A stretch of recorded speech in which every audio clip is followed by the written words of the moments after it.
जय हिंद दोस्तों, मैं विलास राणा एक बार फिर आपका स्वागत करता हूं हमारे चैनल राणा टॉक में। दोस्तों लाइक कीजिए, शेयर कीजिए, सब्सक्राइब कीजिए और हमें सपोर्ट कीजिए। तो स्टार्ट करते हैं आज का टॉपिक। दोस्तों जो हमारा आज का टॉपिक है यह है इंडिया के इंटरनेशनल रिलेशनशिप के बारे में। अगर लेटेस्ट में देखें तो सबसे हॉट स्पॉट पर जो चल रहा है वो चल रहा है इंडिया वर्सेस कनाडा। तो जानने की कोशिश करते हैं इंडिया वर्सेस कनाडा में क्या क्या हुआ, क्या इसके बिजनेस इम्पैक्ट है और जो वहाँ पे फैमिलीज़ है उनको क्या इम्पैक्ट पड़ेगा। तो आइए स्टार्ट करते हैं। 18 जून 2023 खालिस्तानी समर्थक नेता हरदीप सिंह निज्जर की हत्या के बाद कनाडा लगातार भारत पे एलिगेशन लगा रहा है कि ये हत्या भारत ने करवाई है और उनके प्रधानमंत्री जस्टिन ट्रूडो हैं वो तो इसमें आग डाल रहे हैं और इसमें जो उनकी पुलिस है और उनकी फॉरेन मिनिस्ट्री है ये इस आग में घी डालने का काम कर रही है। तो रिसेंटली फिर एक इंसिडेंट हुआ जब ट्रूडो ने वापस एक बार भारत पर एलिगेशन लगाया कि यह हत्या इंडिया ने करवाई है और ये सब देखते हुए भारत ने भी एक कड़ी प्रतिक्रिया दी और उनके 6 राजनयिकों को निष्कासित कर दिया। तो उसके बाद जो अपना विदेश मंत्रालय है उनका भी एक बयान आया। तो उन्होंने बोला कि ट्रूडो ने अपने देश में राजनीतिक करियर को बचाने के लिए भारत और कनाडा के संबंधों को नुकसान पहुंचाया है। अब बात करेंगे लिबरल पार्टी ऑफ कनाडा के सबसे बड़े उम्मीदवार जस्टिन ट्रूडो के वर्तमान में जो उनका प्रेजेंट में पॉलिटिकल करियर चल रहा है उसके बारे में। तो दोस्तों ट्रूडो लगभग 2015 से लगातार कनाडा के प्रधानमंत्री बने हुए हैं, लेकिन उनके जो राजनीतिक करियर अभी चल रहा है वही कहीं ना कहीं इसकी एक कॉन्फ्लिक्ट की वजह बनी हुई है।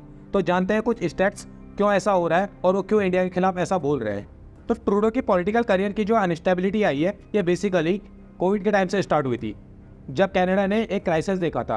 क्राइसिस इन द सेंस जिसमें उनका अफोर्डेबल हाउसिंग, बढ़ती महंगाई, अनकंट्रोलेबल माइग्रेशन और जॉब क्राइसिस जैसी समस्याएं कनाडा के सामने आई थी और यहीं से ट्रूडो का जो एक लोकप्रियता का ग्राफ था वो नीचे गिरता रहा और ग्राफ गिरते गिरते यहाँ तक आ गया कि जो इनके समर्थन में जिसके समर्थन से इन्होंने सरकार बनाई थी न्यू डेमोक्रेटिक पार्टी, उसका समर्थन भी इनसे छीन लिया गया, मतलब वो वहाँ से वापस चले गए। अब लेकिन ये कह सकते हैं कि ट्रूडो एक लंगड़ी सरकार चला रहे हैं और यही अपनी नाकामियों को छिपाने के लिए वो भारत पे अपने दोस्त मर रहे हैं। और दूसरी तरफ उनको अपनी ही पार्टी के अंदर जो उनकी लिबरल पार्टी है उसके अंदर भी उन्हें बहुत सारे कॉन्फ्लिक्ट से लड़ना पड़ रहा है और कुछ लोग हैं जो उनके अपनी पार्टी के अंदर है जो उन्हें नापसंद करने लगे हैं। अगर कैनेडियन ब्रॉडकास्टिंग कॉर्पोरेशन की रिपोर्ट की माने तो ये बातें कहीं ना कहीं सच होती हुई दिख रही हैं। और वैसे ही एक और रिपोर्ट है एंग स्ट्रीट इंस्टीट्यूट जो ये बोलता है कि उनकी जो लोकप्रियता थी उसमें काफ़ी गिरावट आई है। तो उसके हिसाब से पिछले सितंबर में लगभग 39% लोगों ने उन्हें नापसंद किया था और जो बढ़कर लगभग 65 हो गया है। और उनकी जो स्वीकृति थी जिसे हम एक्सेप्टेंस बोलते हैं, एक्सेप्टेंस उनकी 51 से घटकर लगभग 30% रह गई है। तो कहीं ना कहीं ये दिखाता है कि ट्रूडो की जो एक्सेप्टेबिलिटी कनाडा में वो बहुत कम हो गई है और यहीं पर ट्रूडो कहीं ना कहीं टेंशन में है। तो लगभग लंगड़ी हो चुकी सरकार को चलाने के लिए ट्रूडो को आप किसी न किसी का समर्थन चाहिए। तो ऐसे में उनके पास एक ऑप्शन बचता है न्यू डेमोक्रेटिक पार्टी, जिसके अध्यक्ष जो है जगमीत सिंह है जो कि एक खालिस्तानी समर्थक माने जाते हैं, जिनके पास लगभग 24 सीटें हैं। और जो कनाडा में पूर्ण बहुमत के लिए सरकार को सीटें चाहिए होती हैं वो लगभग 170 होती हैं और ट्रूडो के पास इस समय 156 सीटें हैं।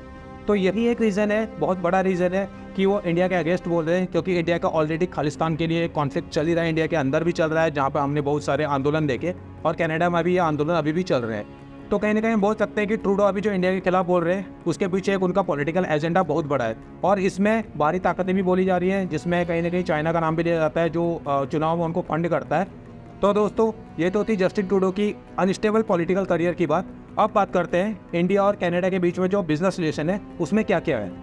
अगर बात करें भारत और कनाडा के बिजनेस रिलेशनशिप की तो ये स्टार्ट हुए थे 1869 में, जहां इंडिया ने एक्सपोर्ट करना स्टार्ट किया था कनाडा को, जिसमें चीनी, जूट, कपास और नील जिसे हम ब्लू भी बोलते हैं ये देना स्टार्ट किया था और ये रिलेशन वहाँ से बढ़ते रहे। और अगर लेटेस्ट रिपोर्ट की बात करूँ जिसमें कॉमर्स मिनिस्ट्री की रिपोर्ट है उसके अकॉर्डिंग बात करूँ तो 2019 से लेके 2023 का जो 5 सालों का टेन्योर था इसमें जो ट्रेड है ये इंडिया और कनाडा के बीच लगभग 6.36 बिलियन से बढ़ के 8.27 बिलियन डॉलर तक गई है। फॉरेन अफेयर मिनिस्ट्री की माने तो कैनेडियन पेंशन फंड का इंडिया में ऑलमोस्ट 55 बिलियन डॉलर का इन्वेस्टमेंट है। केयर रेटिंग के अकॉर्डिंग इंटरनेशनल स्टूडेंट्स का 0.4% हिस्सा भारत से आता है।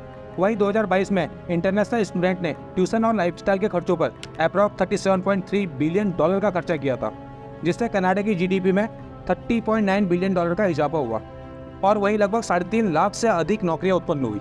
Canada pension plan investment board के पास इस समय इंडिया में फूड डिलीवरी ऐप, जोमेटो और कोटक महिंद्रा जैसी कंपनियों में 1% से ऊपर की हिस्सेदारी है। वहीं अगर इंडिया की टॉप कंपनीज की बात करें जिसमें बॉम्बार्डियर आती है जो कि स्पेशल एयरक्राफ्ट बनाती है पॉलिटिशियन के लिए, सेलिब्रिटीज़ के लिए या एलिट पीपल के लिए, वो भी एक कैनेडियन कंपनी है। इसके अलावा अगर बात करें इंडिया का कनाडा में इन्वेस्टमेंट, उसमें भी इंडिया की टॉप नॉच कंपनीज हैं जिसमें जाइंट, TCS और इन्फोसिस जैसी कंपनियाँ हैं। तो अब बात करते हैं कनाडा में रहने वाले भारतीय नागरिकों और छात्रों की।